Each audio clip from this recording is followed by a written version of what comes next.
Welcome! In this Excel tutorial, we will learn how to subtract numbers in Excel. Let's get started. Welcome back to my channel. My name is Rob Gafferer, and my goal is to provide you with quick and easy tutorials that don't waste your time.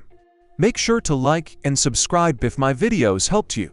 Excel doesn't have any subtract functions or formulas. However, there are two approaches to subtract numbers in Excel. Let's start with the first approach.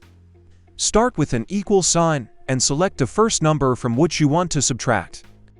Then use a minus sign for each number you want to subtract. In the end, if you update any numbers, you will notice that the total will also change. However, this approach will not be the best if you have a lot of numbers to subtract.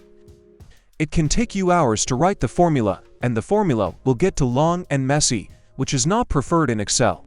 The second approach will help you to avoid these manual subtractions of each individual number. Let's use the sum function to help us here. First, start with an equal sign, type sum and open the brackets.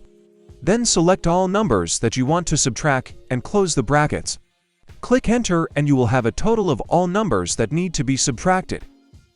Click on the formula again, and before the sum function, select a cell you want to subtract from and type a minus sign after. Click Enter. Now, Excel is subtracting all numbers for you in a quick and easy formula. Now you know how to subtract numbers in Excel. Like and subscribe if you found this video helpful, and let me know in the comments what else you want to learn on my channel.